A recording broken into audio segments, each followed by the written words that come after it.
नमस्कार, मैं कनिष्का अग्रवाल और आप देख रहे हैं विजडम न्यूज। इससे पहले कि हम अपनी खबर की तरफ बढ़े, आपसे एक निवेदन है, कृपया हमारे चैनल को लाइक और शेयर करना ना भूलें।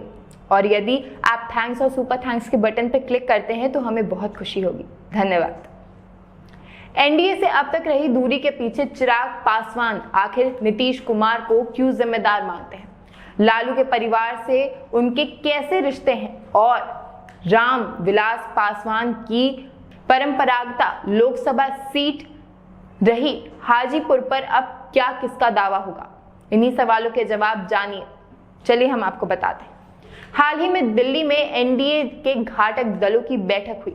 इसमें प्रधानमंत्री नरेंद्र मोदी और चिराग पासवान की तस्वीर चर्चा में रही। चिराग ने 2020 का बिहार विधानसभा चुनाव बिना किसी गठबंधन के लड़ा। अब वे एनडीए में लौट आए हैं।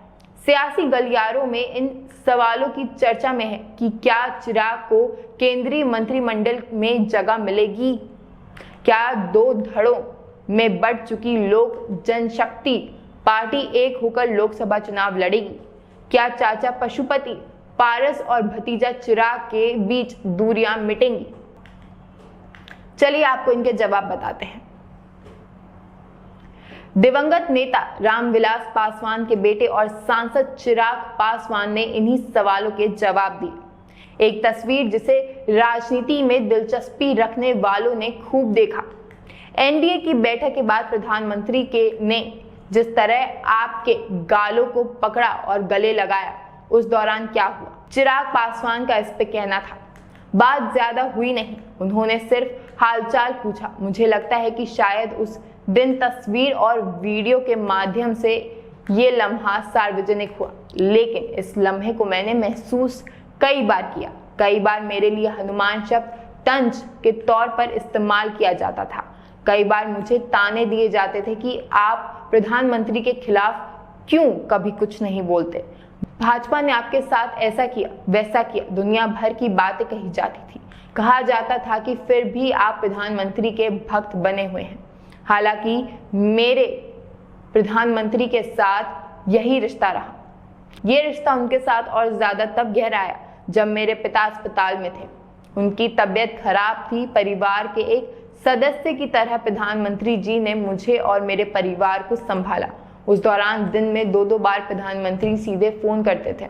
ना सिर्फ पिता का हालचाल जानते थे, बल्कि डॉक्टर से राय मशवरा करके बताते थे कि अभी हम लोगों को क्या करना चाहिए। वो सम्मान उनके प्रति मेरे मन में हमेशा रहा। सिर्फ इसलिए कि मैं गठबंधन से अलग हो गया हूँ तो मैं उनके खिलाफ बोलने लग जाऊं, ये मेरे संस्कारों के में कभी नहीं रहा। उस वक्त कई तरह के आरोप भी लगे मुझ पर, लेकिन मैंने हमेशा उनके साथ मेरे रिश्ते की दुहाई दी।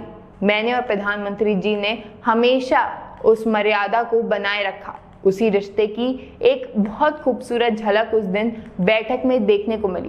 पार्टी में टूट से लेकर आपके पिता को मिले सरकारी बंगले के छिन जाने तक कई लोगों ने इसमें केंद्र सरकार की भूमिका बताई। क्या आप इन सारे सवालों को माफ कर देंगे? इस पर चिराग जी का कहना है, ये मेरी व्यक्तिगत लड़ाई थी ही नहीं। मेरी लड़ाई घर, गाड़ी, बंगले की नहीं हो सकती। मैं रामविलास पासवान जी का बेटा हूँ। मेरी एक लंबी लड़ाई है। बिहार फर्स्ट को लेकर, युवा बिहारियों को उनका हक अधिकार दिलाने को लेकर। मुझे अगर सिर्फ एक बंगले को लेकर लड़ाई लड़नी होती तो मैं 2020 में चुपचाप मुख्यमंत्री जी की गलत नीतियों के सामने नतमस्तक होता, उनसे समझौता कर लेता। बिहार में मेरे 4 मंत्री होते, केंद्र सरकार में मैं खुद मंत्री होता। ये परिस्थितियां ही नहीं आती, पर मेरी वो लड़ाई नहीं है। एक बड़े लक्ष्य के साथ मैं निकला हूं, तो इसलिए वो घर कभी लड़ाई में था ही नहीं। उस घर का मैं हकदार भी नहीं। वो जिस कैटेगरी का घर है उसके लिए आपकी योग्यता काफी ज्यादा होनी चाहिए।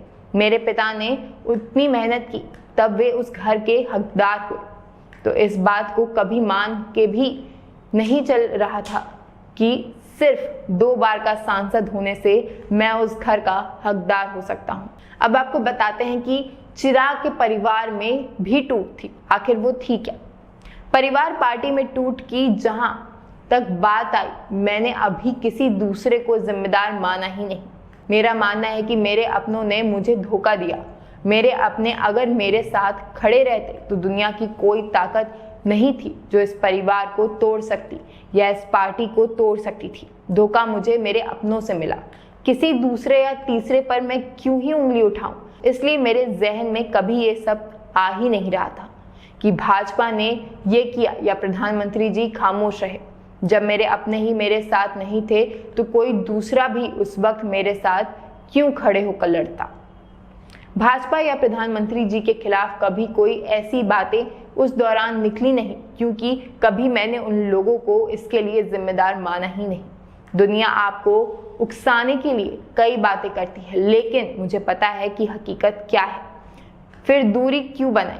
लेकिन इस पे सवाल ये उठता है, जब बातें ये थी तो उन्होंने दूरी क्यों बनाई भाजपा से? चिराग कहते हैं दूरी और करीबी दोनों के लिए जिम्मेदार एक व्यक्ति है और वो है मुख्यमंत्री नीतीश कुमार जी। दूरियां भी उनकी वजह से आई। 2017 से दूरियों की शुरुआत हो गई थी। मैं या मेरे पिता रामविलास पासवान जी नीतीश कुमार के साथ काम करने को लेकर सहज नहीं थे। जब नीतीश भाजपा के साथ थे तो हमने कभी पहल भी नहीं की उनके साथ आने की। 2002 में जब एनडीए से यूपीए में आ गए तब नीतीश कुमार बिहार में मुख्यमंत्री रहे, तब हम उनके साथ नहीं थे। नीतीश कुमार हमारी पार्टी के खिलाफ थे। 2005 में पार्टी के 29 विधायक तोड़े, दलित महादलित कर मेरे पिता ने राजनीतिक कद को घटाने की कोशिश की। कभी हमारे बीच सहजता नहीं थी। 2013 में जब नीतीश कुमार अलग हुए तब हम एनडीए में आए। तब नीतीश दोबारा आए तो हम सहज नहीं थे, लेकिन अमित शाह जी और प्रधानमंत्री जी के कहने पर हम गठबंधन में रहे। 2019 के चुनाव में नीतीश कुमार ने आदतन धोखा देते हुए हमारे प्रत्याशियों को हराने का काम किया। 2020 में इसीलिए हम सरकार से अलग होने का फैसला कर चुके थे। हमारी बातें विजन डॉक्यूमेंट में नहीं आ रही थी। बिहार के युवाओं नीतियों की बात थी, लेकिन मुख्यमंत्री जी ने उस बात को स्वीकारा नहीं। हमारा विरोध भाजपा से नहीं था, इसलिए 2020 के विधानसभा चुनाव में हमने 137 उम्मीदवार में से अधिकतर जनता दल यूनाइटेड के खिलाफ उतारे। नीतीश कुमार के दोबारा जाने के बाद हमने बात शुरू की और हम फिर गठबंधन में हैं। चाचा से मिलते वक्त पासवान ने पैर छुए, गले लगे तो क्या अभी परिवार फिर से एक होने वाला है? क्या ये दूरी खत्म होने वाली है? चिराग ने इस बात का जवाब दिया, ये राजनीतिक नहीं पारिवारिक मामला है और हमारे यहाँ परिवार के बड़े ही परिवार के मामलों में फैसला करते हैं। मेरे पिता के बाद मैंने अपने चाचा में ही, अपने पिता में ही छवि को देखा था। शायद मुझसे कोई गलती हुई होगी जिसके कारण वो अलग हुए। मुझे नहीं समझ आया, अलग होने का फैसला भी उनका था, साथ आने का फैसला भी वही करेंगे, लेकिन शायद वो फैसला कर चुके हैं। तभी वो कह रहे हैं कि सूरज पश्चिम से उग जाएगा, लेकिन चिराग से मेरा कोई समझौता नहीं होगा। एनडीए में रहते हुए हाजीपुर की सीट पर किसका दावा होगा? इस पर चिराग ने कहा, मेरे पिता के आधे काम पूरा करना मेरी जिम्मेदारी है। हाजीपुर के वो अपनी मां मानते थे और उसे मैं छोड़ नहीं सकता। हमारी पार्टी वहां से चुनाव लड़ेगी। गठबंधन को लेकर उनसे बात हुई है। फिर जमुई का क्या होगा? इस बात का जवाब चिराग ने दिया। हाजीपुर में पार्टी चुनाव लड़ेगी। जमुई मेरी कर्मभूमि है। 10 साल से मुझे वहां से सम्मान मिला है। पार्टी का संसदीय दल हाजीपुर और जमुई से चुनाव लड़ने पर फैसला लेगा, लेकिन इतना तय है कि हमारी पार्टी ही इन दोनों से जगहों से चुनाव लड़ेगी। क्या चिराग पासवान केंद्र मंत्रिमंडल का हिस्सा होने वाले हैं? खैर, ये सवाल आपके लिए है। आपको क्या लगता है कि उनके साथ हुई जर्नलिस्ट की इस बातचीत में आपको लगता है कि क्या दोबारा से उनका ये समझौता या उनका परिवार में दोबारा दखल देना जायज है? इस वार्तालाप के बाद ये कह पाना मुश्किल है कि आखिरकार क्या वो दोबारा वापस जा पाएंगे। जिस तरीके से उन्होंने नीतीश कुमार को इस बात का जिम्मेदार ठहराया, उससे साफ पता चल रहा है कि वो गठबंधन को एक तरीके से टारगेट कर रहे हैं और दोबारा केंद्र में जाने की कोशिश कर रहे हैं। देखते हैं क्या उनकी कोशिश सफल हो पाती है। मैं कनिष्का अग्रवाल, विजडम न्यूज से। हमारे न्यूज चैनल की टैगलाइन है ना इधर ना उधर, सच की डगर। हम अपनी टैगलाइन के आधार पर खबरों का विश्लेषण करते हैं और आप तक सटीक जानकारी पहुंचाने का पूरा प्रयास करते हैं। धन्यवाद।